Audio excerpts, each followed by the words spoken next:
আসসালামু আলাইকুম সুপ্রিয় শিক্ষার্থীবৃন্দ। আজকে তোমাদের সাথে আলোচনা করব পাবলিক বিশ্ববিদ্যালয়, বিশেষ করে ঢাকা বিশ্ববিদ্যালয় ভর্তি পরীক্ষায় বাংলা কি করলে তুমি আশানুরূপ রেজাল্ট করতে পারবে, পূর্ণাঙ্গ নাম্বার পেতে পারো। তোমরা একটু খেয়াল করবা, খ ইউনিটে বাংলা এমসিকিউ 15 এবং রিটেন হচ্ছে 15। কারণ 15 কীভাবে আসে সেটা একটু খেয়াল করো। সেখানে আছে গদ্য এবং পদ্য, গদ্য পদ্য উপন্যাস ও নাটক।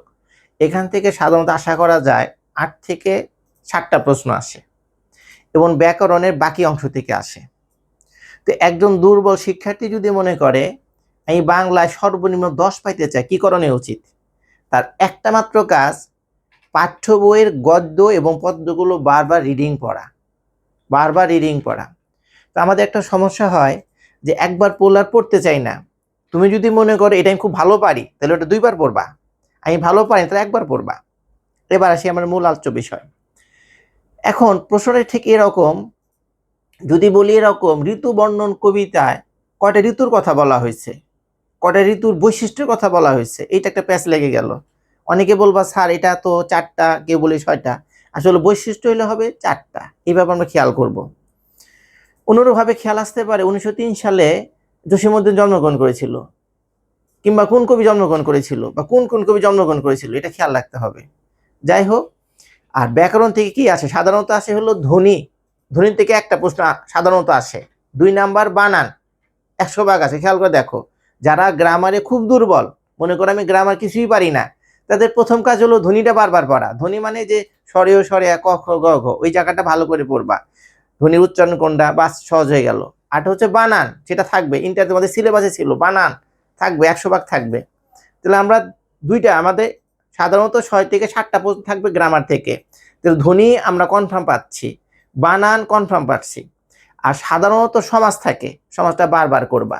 এই 3টা যদি থাকে, এরপর আমার পদ প্রকরণটা খেয়াল করব। এটা খুব খেয়াল একটা বিষয়, পদ প্রকরণ কয় প্রকার, কি কি, একটু খেয়াল করবা, তাহলে সহজ হয়ে গেল। আমরা যদি 4টা খেয়াল করতে পারি, দ্বিতীয় ধাপে আমরা খেয়াল করব ধ্বনি পরিবর্তন, বচন, কারক, প্রত্যয়, এগুলো খেয়াল করব। সাধারণত বাগধারা, এক কথায় প্রকাশ বা সমার্থক শব্দ থেকে আসে। তো যারা খুব দুর্বল, তাদের কাজ থাকবে এরকম, যে ধ্বনিটা ভালো করে পড়া, বানানটা ভালো করে পড়া, সমার্থক শব্দ ভালো করে পড়া, সমাজটা ভালো করে পড়বা। আমরা এর মধ্যে ইনশাআল্লাহ আমরা কমন পাবো। ছোট ছোট প্রশ্ন আসতে পারে যে লগ্ন কয় প্রকার, লগ্ন কয় প্রকার আসতে পারে, বলকের মানে বলক জিনিসটা কি, তখন আমরা কি দিব? কাজে আমাদের কাজটা হচ্ছে ব্যাকরণ, এই জায়গাটা খেয়াল করব। আর পাঠ্য বইয়ের গদ্য এবং পদ্য অধিকভাবে বারবার পড়া। এখানে খেয়াল রাখবা, লিখিত পরীক্ষা, লিখিত হচ্ছে 15 আর এমসিকিউ হচ্ছে 15। যখন তুমি এমসিকিউতে ভালো করবা, তখন লিখিত প্রশ্ন। লিখিত কিভাবে আসে?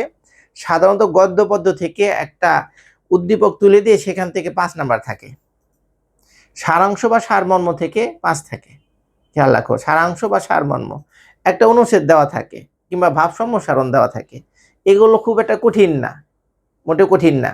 আবার যদি তুমি সিউনিটে পরীক্ষা দিতে চাও, তাহলে তোমার নাম্বার হচ্ছে এমসিকিউ হচ্ছে 8 আর রিটেন হচ্ছে 12।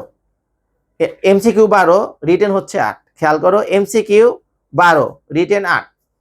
যে সেখানে একটা অনুবাদ থাকে, সাধারণত একটা অনুবাদ থাকে, আর একটা সারাংশ সারমর্ম থাকে।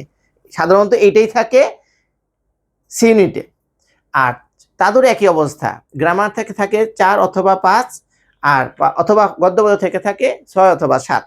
তো তোমরা যদি গ্রামার কিছুই না পারো, শুধু মেইন বইটা বারবার রিডিং করো, তাহলে কমন পড়ে যায়।